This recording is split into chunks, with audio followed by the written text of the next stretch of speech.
Hi there, and welcome to the Grief and Rebirth podcast.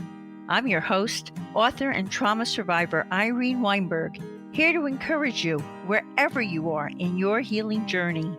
In each episode, I chat with incredible grief and trauma specialists, healers, mediums, and celebs, as well as remarkable people who have inspiring healing stories to share. If you're looking for a podcast that's both uplifting and inspiring, you've found it. Let us help you find your joy in life.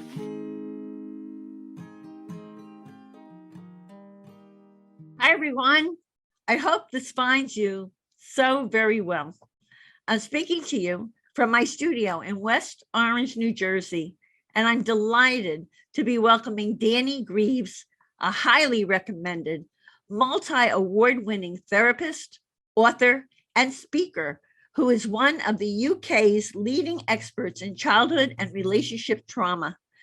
Danny has authored 4 books. He is a regular on BBC Radio, and he writes expert contributions for various online media publications.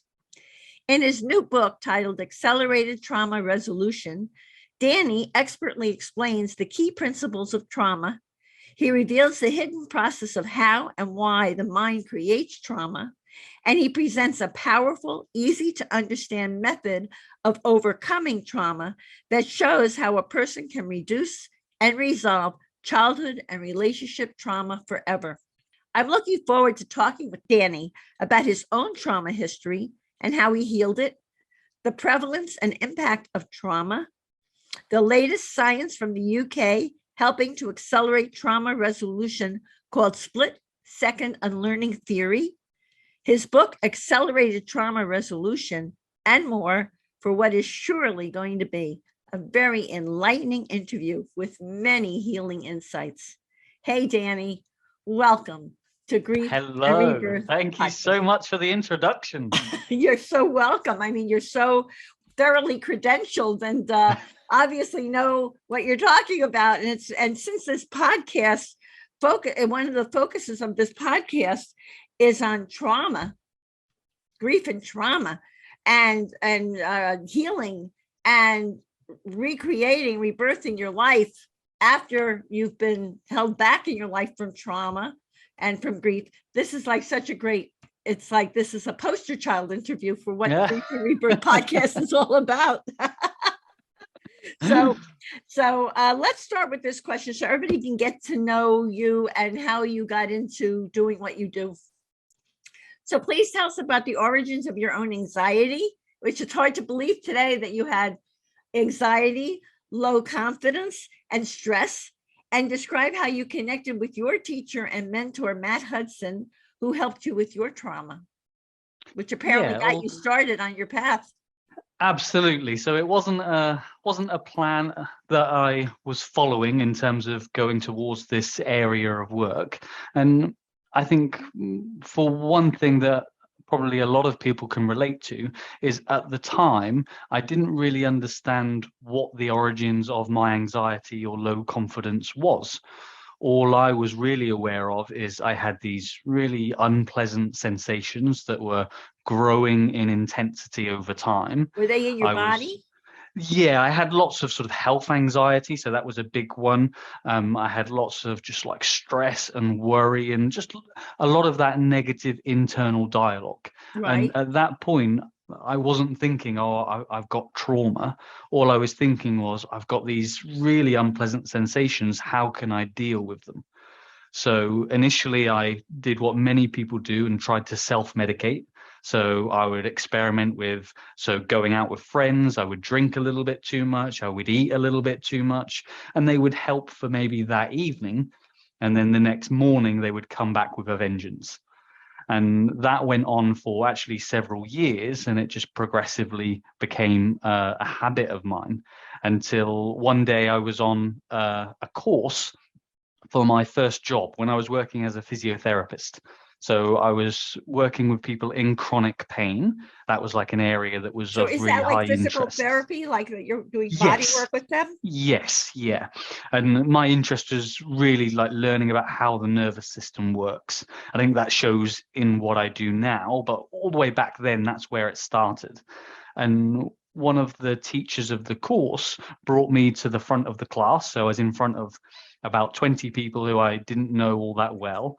And he started asking me questions, which helped me to connect to the primary trauma, which was the origin of my symptoms. And for me, that was when my parents separated, so the divorce of my parents.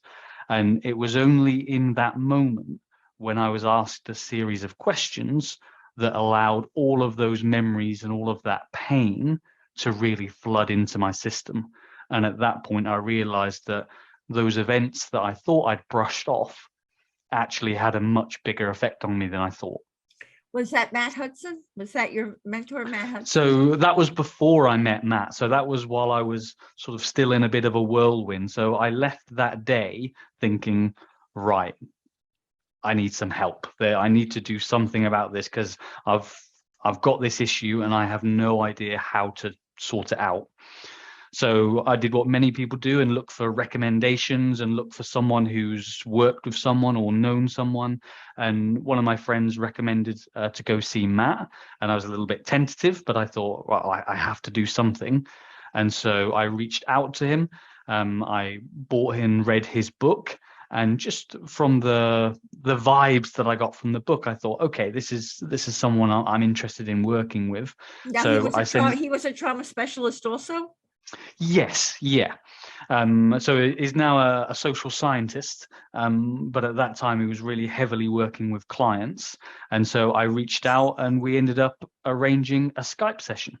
And I remember it really clearly. I was sitting in my living room, about to log on, feeling really, really nervous, no idea what to expect. And little did I know, in about 60 minutes, my whole life was going to change. Wow. Just from whatever he did with you. The main thing was he helped me learn how my mind works. And that for me was just the game changer. Wow. So what was it, since you're such a role model for grief healing and rebirth, and you're telling us how you kind of cleared your first trauma, which was with your parents, with their separation. So once you started working with Matt, what kind of changes started occurring in your life as a result of beginning to clear your trauma? Well, I was 27 at the time, and one of the primary challenges that I had is that I hadn't been in a relationship.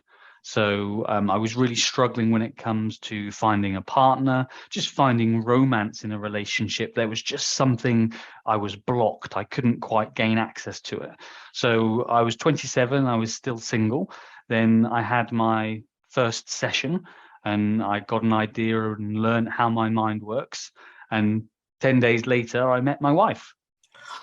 So it just completely released all of that old baggage. And I felt for the first time in years that I could just relax enough to be myself. And as soon as I could be myself, I met my wife. Yeah. Well, it sounds like through your healing, you met yourself also. Absolutely. 100%. Yes. Right. And so that was a new person who was meeting your wife, as opposed to the other person who met these other ladies and the relationships did not work out. Yeah, all of those other versions of me were trying to put on masks, trying to pretend, trying to impress. And actually, when I released those traumatic moments, I was just able to be myself. So yeah, meeting myself was the first and most important step, and then the rest followed. That's beautiful. So I want to ask you, because you talk about this in your writings and all, and this is so important. Many of the people who are listening to this podcast, they have children or grandchildren, and you talk about the impact of trauma in children up to the age of 7 that occurs from early development and imprinting. So people don't really know what that is. And what does the learning of family rules, and that I really resonate with, what does the learning of family rules up to the age of 7 have to do with trauma that manifests in adults? Yes. Right. Well, There's lots of sort of anecdotal stories that talks about the importance of childhood. And like many things, we're now starting to get a bit of research to actually help us explain why that is. And one of the studies actually helps us to see that up until about the age of 7, we spend a lot of time in a certain brainwave state. So this brainwave state is called theta brainwaves, and it essentially means we're highly suggestible. So we're in sort of that area where the things people around us tell us about ourselves, we just absorb in as if they're real, as if they're facts. The experiences that we observe, we then make meanings out of those, and then we just absorb them in. So rather than being able to filter it or process it or contemplate it in any way, we just absorb all of these in, which actually means if we have challenges during those early years, or we have an environment that maybe doesn't foster learning or relationships in the healthiest way, we can take on all of those meanings, and then we start to move into the world with them as real. They're like So, building blocks that are inside of us, and they're not good, and they're toxic. and they're toxic, yeah. And one of the challenges of this is that many of our first experiences in life come at an age before we're able to speak. So then how do we deal with those processes if we can't articulate them, we can't vocalize them? So what happens is we take on the feelings and we store the feelings in the body, and then we take those with us as we move forwards. So it's a really, really important area. And a lot of the time, those events just get stored and we carry them with them. And then you talked about family rules, which, as you mentioned, is something that I just find so interesting. And this started back with probably the most famous family therapist called Virginia Satir. And is she from the UK? Is she from the US? From the US, okay. Yes, yeah, back in sort of the 60s and 70s. And she very quickly realized that as we grow up in the family unit, we learn rules about what's acceptable in our home. So we learn what types of behaviors we'll classify as a member of this family, and what things cannot or should not be done. So as a really simple example, many of us, when we're very little, get taught the rule, do not talk to strangers. So it's a really common family rule that many people will learn. And it's one that over time, many people naturally grow out of. So that's one of the conscious family rules. But what Hudson also started to show us is that there's many unconscious rules. So rules that we're not aware of, such as it's weak to show your emotions, respect your elders, be seen and not heard. And these are all unconscious rules that make our way into our system and actually frame our whole model of how the world works. So many people will go through their entire lives governed by these rules, but not know what the rules are. So it's incredibly powerful to actually start to learn, well, what are these rules? And then how can I start to break out of them? Yeah, and that makes so much sense, because as you get older and when you heal, and I've had this experience myself, you start to learn to discern which of those rules can still work for you and which of those rules are no longer important for your life. And then you can learn to make other choices. Yes. But that comes from healing, right? Because then you become more conscious of what happened and how you were programmed. And when you then gain that awareness, you can make different choices. But if you don't gain that awareness, so if the healing hasn't happened yet, you're inside the rules, and so you can't identify them. Yeah, that makes total sense. Can you tell us about the prevalence and impact of trauma, the key principle of trauma, and share that latest science from the UK that helps to accelerate trauma resolution, which is fascinating, called split-second unlearning theory. So you can help a person to unlearn trauma in a split second? There's many components of it, but yes, that's it in a nutshell. So if we think about the definition of trauma, because it has lots of different definitions, really I'm talking about an event or an experience that overwhelms your ability to cope. So we can think of traumas with a capital D, capital T, you know, those big life-changing events. But then we can also think about those traumas with the small t, where you're in a certain environment multiple times, or you get certain criticism multiple times, and it all is stored by the mind. So the key principles of trauma are really, first of all, it's subjective. So no one can tell you what is a trauma and what isn't a trauma.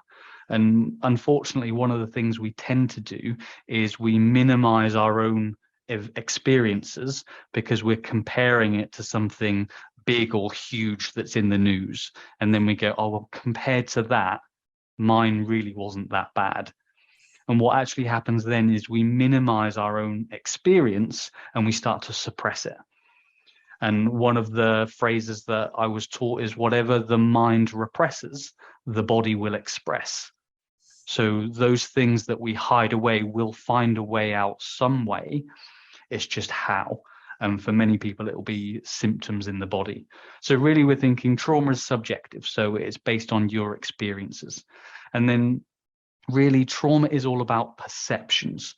Now, often when someone says, I've had a trauma, they're talking about the event itself. But actually, a trauma is a perception of an event. Give So us an it's the example way of that, we, like how those are two realities, the perception of the event and the actual event. So people like, I don't know, someone's house burns down. So what is the difference in the trauma of the house burning down and the perception of it? Like, yeah, well, I'll give you a real one from my life. So when I was 18, I was physically assaulted. So I was significantly punched and I got a jaw fracture on both sides. oh my goodness.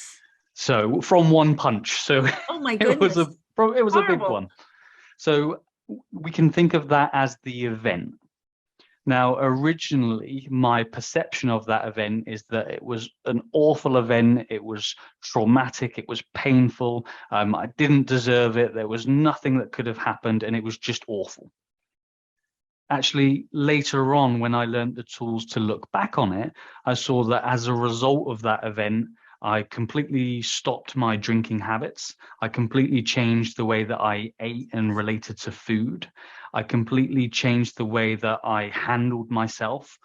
I learned that I could communicate with people in a more respectful way. I learned that actually, if I put myself into dangerous situations, I'm going to more likely lead to dangerous scenarios. And so there was just so much learning in that experience, so that now I can see it as an event that had pain there, but I can also see all the learning and benefits that came through it. So for me, it's not a trauma, it's a learning experience. That's And fantastic. what we want to do is turn those painful events into learning experiences. So we're not pretending the pain isn't there. We're just saying we acknowledge that, but how can we use it to take us forwards? Right. And that's what the healing is all about. And what is this Yes. split second unlearning theory? So split second unlearning theory is based around the idea that when we have and we'll call it a traumatic experience, when we have that experience, in the split second where that trauma occurs, our mind takes a snapshot of where we are, what we're doing, who we're with, what it smells like, what it tastes like, with the light, the contrast, all of this information, and it stores it in something known as an emotional memory image. So the mind takes a snapshot, stores it in an emotional memory image, and then the mind will store that emotional memory image almost on a danger list. So it's like it's associated with an emotion Yes, yeah. So it or a stores couple of all of the emotions. visual, all of the feelings, all of The the fear, chemistry, the fear, the anxiety, the whole thing, and the mind like takes a snapshot with the whole picture, all of it. all of it. And then it stores it subconsciously on what's known as a danger list. So this means that whenever that individual goes into an environment, if there's anything in that current environment that they can link back to the original event, then the same triggered response will happen again, and they'll experience an echo of the first trauma. So this means that a trauma that happens when you're 7, if there's no healing, that can be re-triggered for decades without actually being resolved. So split-second unlearning shows us that it only takes a fraction of a second for the body to learn that response. And then similarly, when we learn how the mind works, we can unlearn that response also in a fraction of a moment as well. And that must be what you talk about in your book, which we're going to get to very soon, about how you Yeah. unlearn that, right? Yes. So, so is there anything you want to add before we go into talking about your book, about the correlation between this adverse trauma and chronic health conditions later in life? I happen to have a few friends who have had trauma in their lives, and they are going through some very difficult health conditions now. Yeah, I think over the last maybe 10, 20 years, it's been really, really difficult to help someone who has a chronic health condition to see if there is a connection with previous trauma or mental models of the world. But actually, what's happening now is that as research expands around the nervous system and how it works, that connection is now being made. So there's a series of structures in the brain called the hypothalamic pituitary adrenal axis, also known as the HPA axis. And that's really key in the stress response. And before you even keep going, this is fascinating. You say adrenal. And yes. I am really relating to that, because in my own life, I had trauma and my adrenals were shot when yes. When I began to become aware and began to heal. One of the first things that I was told was your adrenals are done, because I think they had been on overdrive yes. for so many years, right? So you want to go on to, so that was a chronic health condition that I had, right? That came from yes. my trauma until I healed it. So so keep going, because I think people are going to say, oh, wait a minute, would you say even a health condition like cancer can come from trauma? Or I tend to stick with what the current research proves. Now, my personal opinion would be that the role of this HPA axis can contribute to those types of things, but it is a very gray area. So there's actually lots of conditions that are well established. So this HPA axis is a key part in the body's response to stress. And this means that it controls or influences the amount of cortisol that is released, the amount of adrenaline that's released. And what happens is, over a period of time, the HPA axis does its best to keep up with all of these triggers. But as with everything over time, it starts to become dysregulated. And when the HPA axis becomes dysregulated, the body becomes more disordered. And so the chemistry goes out of balance, the ratios of the different hormones changes, and it's those changes that then lead to the chronic health conditions. So it's been linked to things like chronic digestive issues, like Crohn's disease, all the way to things like potentially dementia, chronic inflammatory conditions. And it's all because this HPA axis keeps so many of the body's systems in balance. When that becomes dysregulated through trauma, it then leads to the physical manifestation of symptoms. Danny, that would kind of explain why I think, and you can certainly tell me if my perception is not correct, but it seems to me that would lead to why so many things manifest as people are getting older, because the 100%. Regulation, that regulatory function that is doing so well while we're young, it starts to get dysregulated, right, as people age. Yes. So let's say a previous trauma was involved the context of relationships. Now, we're going to have relationships throughout our life.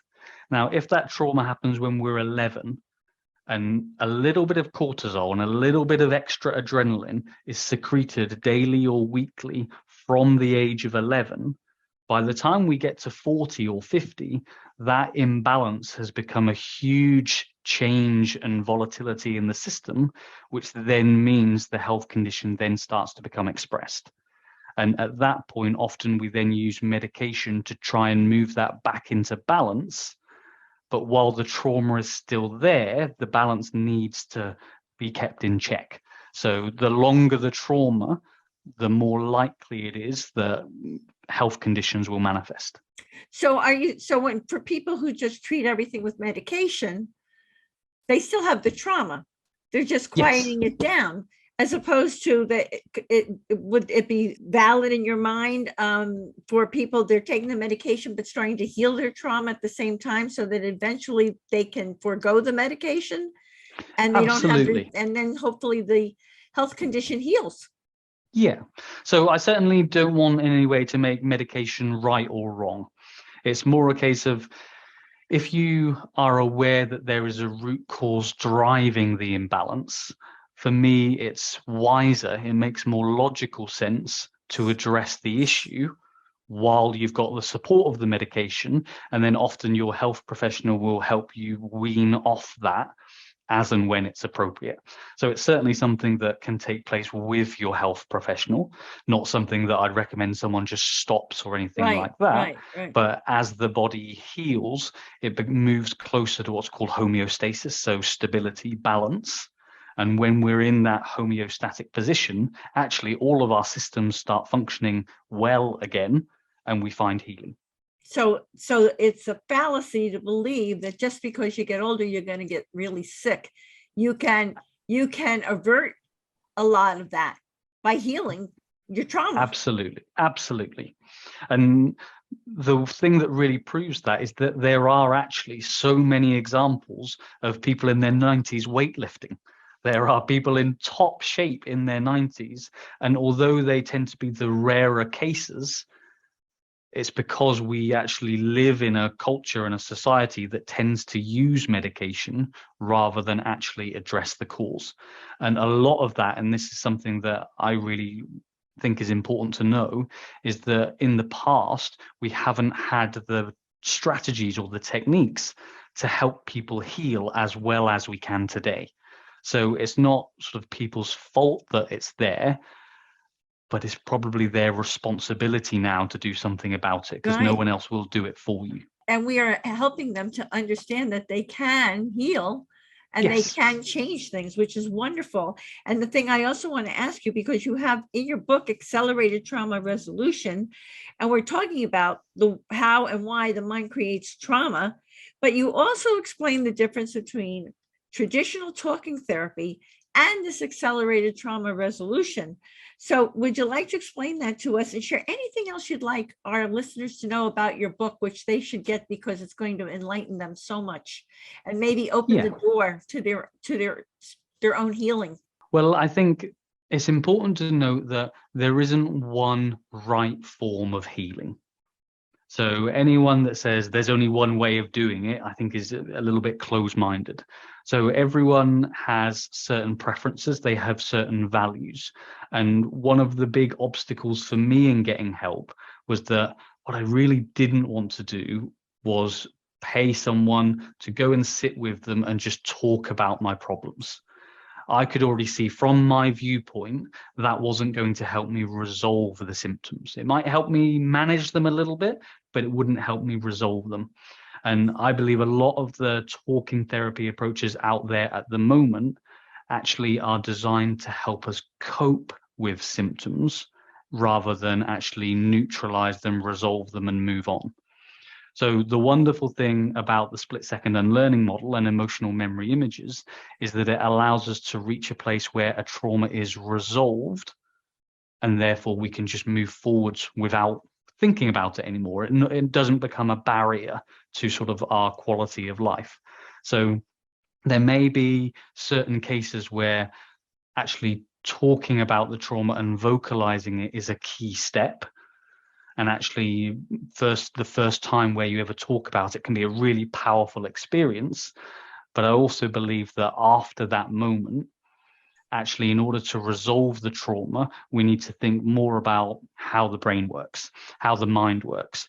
Because when we have these emotional charges or traumas, that creates noise in the brain. It creates lots of electrical imbalances. So when we neutralize the trauma, actually the brain becomes quiet. And when the brain is quiet, it can function optimally, and then we get optimal health. Can you give us a little bird's eye view of what it's like to have this accelerated trauma resolution. I can almost see where someone goes to therapy and they're really not in touch with their trauma yet. And through talk therapy, it helps them to identify what happened to them. And then perhaps they can use this method to resolve it, but then they may want to stay in therapy a little more to get good coping skills or move on in other ways in their life. So could you tell us about, and even therapists could use this type of additional healing for their patients or whatever. So could you give us a little snapshot of what an accelerated trauma resolution is like for a person? Yeah, so I'll use an example, and we'll call her Sarah for today. Okay. And Sarah, when she contacted me, was having progressively more and more anxiety. It had been building up for months and months, and it had now reached the point where it was having a huge impact on her work performance, but most importantly for her romantic relationship, and it was causing disconnect within her family. So Sarah was aware that she had several experiences when she was younger that were painful and that she would call traumatic. Now, she'd been through CBT, she'd been through traditional talking therapy. CBT is cognitive behavioral therapy. Cognitive behavioral therapy, yes, thank you. And she'd been through other forms of counseling and talking therapy, which she felt gave her an understanding of what happened, but she still had the problem. So it's almost like, now I know what the problem is, but talking about it isn't allowing it to resolve or be processed. So we had our first session with Sarah, and in the first session, we could see that she had an emotional memory image from when she was 11, where her parents were standing up above her, shouting down at her. And in that moment, she felt terrified, she felt scared, and her mind stored this image of two big people shouting down at her. And she'd had that image for nearly 30 years. But she wasn't conscious of it until she wasn't conscious of it at all. But now through therapy, she became conscious of it, right? Through our questioning, she became conscious of it. And then we started to piece the parts of the puzzle together, because her anxiety had been increasing when she had a new boss who was assertive and quite blunt, and so was being critical of her in a quite commanding way. So this new change in her circumstances was triggering the old memory that was then reverberating in her system and just causing more and more anxiety. So within the one session, we were able to clear or help process that experience when she was 11. And over the next coming days and weeks, her fear and anxiety around work just started to melt away. Is that because now she starts to perceive that boss as not such a threat? Like she didn't perceive a threat. Yeah, she could see that, okay, they were critical, but criticism doesn't mean scary. But when she was 11, it did. So it's all about updating those old beliefs that come with traumatic experiences. The perception. Yes. And what else would you like everyone to know about your book? Well, first and foremost, the book is free. So the book is available for anyone to download, because I just think it's so important for people to get an understanding of how and why trauma occurs and how and why we store it. Because I've had so many people who have just read the book and then just thought, that makes sense. And when things start to make sense, they're less scary. And then whichever avenue someone takes to get help, with a little bit of information, it then gets us on a firmer platform to then think, okay, I can do this. So a lot of people, when they have traumatic experiences, one thing they doubt about themselves is if they can do it or if it will work. Well, if you don't understand how something happens, then you're probably going to doubt yourself. If you know, okay, this is the process, then you've got much more confidence that it's going to work for you. So first and foremost, I think people just having that educational piece is so important. And when it comes to accelerated trauma resolution. It's also not a case of just one session and all the problems disappear, as nice as that would be. So it still takes time, it still takes patience, and it still takes work, but everyone can be in a dramatically different place in as little as 8 to 12 weeks. Wow, that's fantastic. So do people usually connect with you online through a Zoom call and like maybe once a week, or how does that work, Danny? So all of my sessions are done online. So I've been online since 2015. And one of the prime reasons for that is split-second unlearning theory works best when we're face-to-face. So, in a therapist's office, often we're offset or we're to the side of one another. And actually so much communication is missed through that format. Whereas when we're on a video call, you help give me all of the clues I need to help you break through. So the way that I usually work with someone is we'll have one session a week over 12 weeks. And then over the course of that, we just continue to clear more and more of those past experiences. And so you kind of come out the other end a different person. And that different person is just really who you are. That's so uplifting and so inspiring. So tell us, because that is what you're about and what this podcast is about. What is the importance of healing as it relates to the latest developments in neuroscience, and we know that healing gives us the power to restore optimal health. But why so? But is the main focus of healing to get us out of our suffering and to change the trajectory of our lives? What would you say as to why it's important for people to go on these healing journeys, to go out of their way to release these traumas? Yeah, I think a key concept here is something called hedonic adaptation. And basically, hedonic adaptation. Hedonic adaptation. And essentially what that means is, regardless of our experiences, positive or negative, we get used to them quickly. So if someone has had years of feeling unwell or anxious or stressed, that becomes their new normal. And the thing that is a big driver for me is it doesn't need to be. So when we actually get to the point where we decide, I want and I deserve a better quality of life of what I'm having now, the only way to get that is through healing. So what I think it does is it liberates us from all of that old emotional baggage. So from an individual perspective, it opens up a better quality of life. And that's really what most of us want. On a bigger scale, it allows us to also connect with our loved ones in a different way. It allows us to be a role model for our children. It allows us to make a difference in our community. It allows us to make positive change in the world. But we can't do that if we're bogged down by all of those old traumas that have just been sitting in the closet. So I think both individually and collectively, when we help someone to transcend their trauma, it benefits everyone. I agree with you. And there are fewer damaged people walking the planet hurting other people, right? Would you say? Absolutely. Right. And a lot of that hurt comes from pain. So if we can help someone ease that pain, then the dynamic shifts. I mean, for instance, that person who punched you, I wonder what kind of trauma was in that person's body to do that to you. Yeah.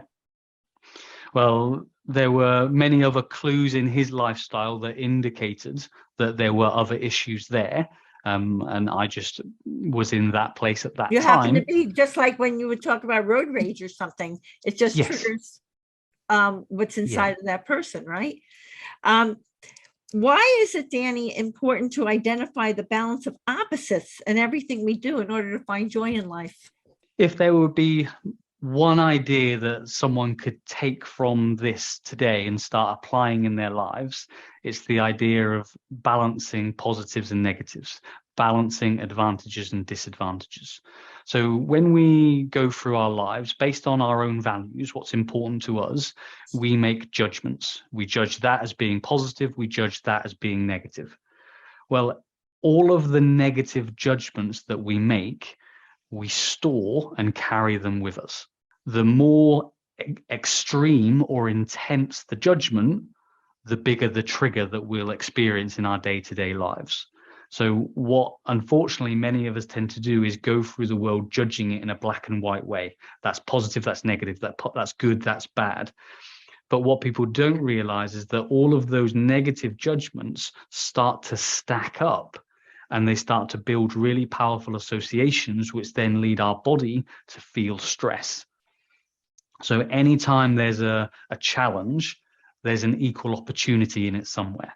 Anytime there's an extreme high, there's downsides that can help ground you.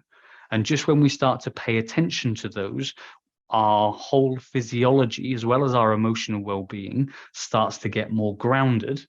And that allows us to really focus on doing what we love and finding joy in the things that are most meaningful to us. So basically what you're saying is trauma resolution allows us to be free from the inside out.